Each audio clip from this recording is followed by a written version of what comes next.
बाद महाराज जी को लेके जाऊंगा, पर इन शब्दों की महिमा ही है कि कथा को कितने सुंदर और सरल रूप में आप सबके सामने पेश किया जा रहा है।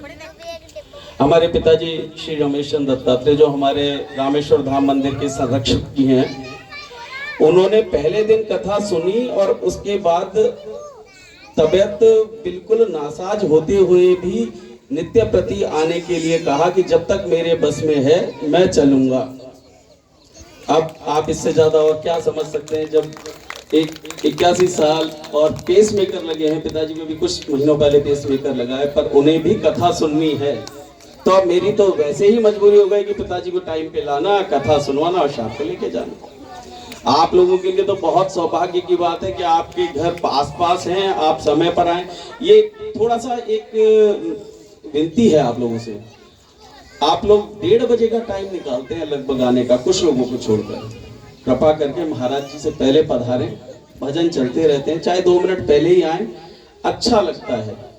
आज जिस व्यासपीठ पे महाराज जी बैठे हैं वो अत्यंत पूजनीय है। कोई कितना भी ज्ञानी हो जाए, कितना भी बड़ा संत हो जाए, यहाँ आके सर ही झुकाएगा। तो ऐसे में जब ऐसा मौका हम सब लोगों को मिल रहा है तो हम लोगों को सबको साथ मिलके यहाँ आना चाहिए। कथा के लिए ये और है कि जैसे हम लोग और जगह पुण्य करते हैं, हम किसी मंदिर में जाएंगे, अभी गोविंद देव जी के मंदिर में जाएंगे, आप 100 रुपए गुल्लक में डाल देंगे। मैं ये नहीं कह रहा यहाँ क्या डालना है, ये नहीं कह रहा, पर अपने नजदीक स्थित देवालय एवं संत समागम में आप जो भी धन खर्च करते हैं वो पुनश्च आपको सैकड़ों गुना होके वापस मिलता है। इसमें कोई दो राय नहीं। और मैं अलग से कह रही हूँ, अगर किसी को लगता है तो मार्कंडेय पुराण एक बार पढ़ ले, दूर हो जाएगी गलतफहमी।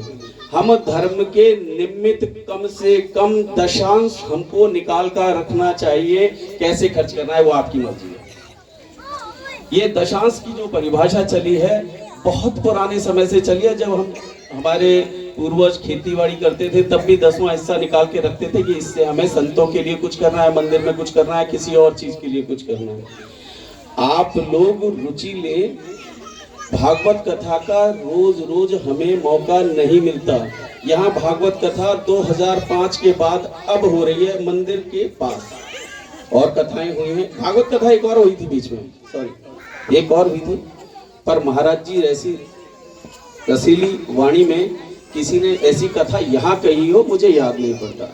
आप सभी सहयोग रखें, व्यवस्था बनाए रखें। महाराज श्री से कोई भी किसी भी प्रकार का किसी को संदेह हो, कोई बात पूछनी हो, महाराज श्री कथा के बाद रुकते हैं, सबसे बात करते हैं। यहाँ कोई बैरिकेड्स नहीं है कि पहले आपको उससे बात करनी है, फिर उससे बात करिए, फिर महाराज श्री के पास पहुंचना है। आप पूछिए, पहुंचिए, और जिस प्रकार का भी सहयोग आप लोग करना चाहें उसके लिए आप सभी लोग आमंत्रित हैं। जय जय श्री राधे।